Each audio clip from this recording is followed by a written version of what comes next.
care of those going forward? Just take advantage of the opportunity when we incorporate different cadences throughout practices, and not just like good on good or versus the scout. Even if we're doing something just in the indie period, just changing up the cadence, or sometimes we literally just line up and call a random play, and we'll change the cadence just literally work on it. So yeah, just trying to instill in that discipline, so we know what we gotta do to be better. Cody. It seems like the offensive line overall the last few weeks has gotten better when it comes to pass blocking. Still maybe working a little bit more on run blocking. What have you maybe seen on film that you guys need to clean up to fix that part of the game? I mean, just handling movement better. I think we've gotten a lot better at that. Handling movement. Sometimes you can't block everybody. You know, safety comes all the way down to make the tackle. That's the guy that we want to make the tackle, if anything. So I mean, sometimes you can't control guys like that. But just handling our box, their front seven, understanding what we got to do, and understand what we're working to. Just react our idea and everything, make sure we're all on the same page, especially again like last one. Right, Charlie. What did you think the job that Jaden did coming in and playing for Darian? You played beside him. What do you think of the game he had? It was a big deal. He definitely been working hard, especially throughout this whole off season. I'm extremely proud of him. He did a great job. I think he understood that he would have had the opportunity to play a couple weeks ago against USF when Tyler Booker was hurt. That kind of knocked him down or knocked him up with everybody else being down. So especially ever since then, you see his intensity and his laser focus just sharpened a lot more. So yeah, pregame we made a decision to not play Dalcourt, and Jada was going to start. I mean, he was already ready, so I had nothing but confidence in him. Up front, Tony.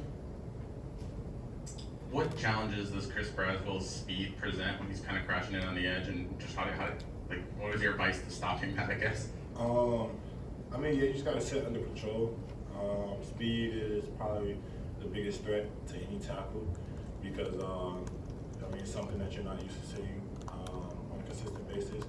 So, yeah, just setting under control, making sure you stay inside out, and just using your hands and playing with extension. I mean, it all goes down to the fundamentals. It's easier said than done, but when you're out there, you also got to do it on a consistent basis. I mean, if we throw the ball 40 times and you give it one sack, that's considered a bad game. So you can block great for 39 plays, and one sack would mean you got a bad game. So yeah, just being able to be consistent on every single play in and play out.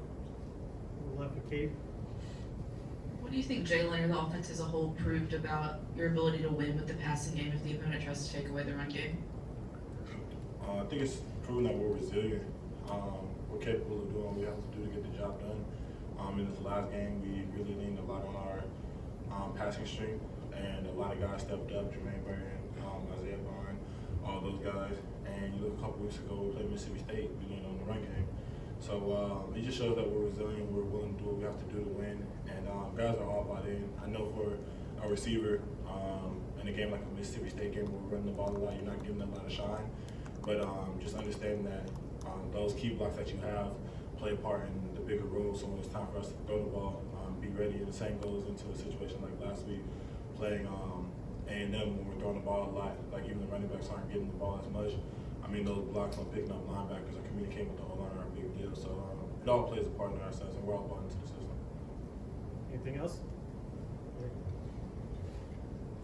JC, when y'all were sitting in the O-line room breaking down film, what are you seeing as somebody that's more experienced from both Caden and the other left tackle? What are you seeing from both of them? I mean, yeah, definitely. I see a lot of great things out of them. I see areas where they can improve in, but we all have areas where we can improve in. Nobody's perfect. But yeah, just as a whole, I mean, both of them are young. Caden's a freshman. Elijah Pritchard, he was hurt last year, so I mean, this is technically his freshman year playing. But yeah, I see a lot of good things out of them. They just continue to work hard and stay in the playbook and do what they have to do. I know they're going to be great. In the middle with Mike Reddick. What do you think these past 3 games have shown in terms of winning 3 SEC games and winning 2 on the road? It's not easy to win in the SEC, so every win means something. But as I said earlier, it shows that as a unit, our offense is really resilient, and we do what we got to do to win, regardless of where we have to lean on or who we have to do it with. Guys have been hurt. Some guys couldn't play because of injury. It didn't matter. We got the job done. So, I mean, every guy from the starters to the backups are all bought in to doing what we have to do. And then from a defensive standpoint, in my opinion, those guys are playing great out there every single day. So, just having a great defense like that to build confidence with and help the offense out whenever we're like stalemate, it's great. So, I think we're trending in the right direction. And I think we're going to be able to have a lot of good things coming in the future. Cody? I know this is a big year for you in terms of what your future might hold through the first 6 games. How would you assess the way you've been playing? Are there areas that you found that you needed to work on through the first few weeks? Yeah, there's always areas I can work on. Personally, like movement, like I said earlier, but being consistent. I don't really kind of focus on my individual goals as far as where I'm at with that. I kind of just want to assess what like our unit is and how we can be better. Because especially at offensive line, one guy can play really good and another guy might not play as good, and it has to it wouldn't work out. You got to have all 5 guys playing as one. So it doesn't matter how I play. It doesn't matter how someone else might play if all 5 of us aren't playing to our best ability. And I know some games I don't play my best, and those are the games that I got to learn how to play more consistent and be better at. Hey, Kelly? Is there an offensive lineman who might be playing now in the NFL or who used to play in the NFL that you model your game after you really like to watch? Just 2 guys that I really like to watch, Lane Johnson and Trent Williams. I think they play. Lane Johnson, obviously, he plays right tackle, so I can see everything from a better viewpoint in watching him. But Trent, he plays with more of like a swagger and how he likes to get things done. And feel me? So I like that side of the Trent. But Lane, he knows what to do, and he'll do it at a consistent level every single play. So both guys play 2 different type of styles of football, but they both played at the highest level, and they're both probably the best in their position at the respective spot. Anything else? Thanks, Jason.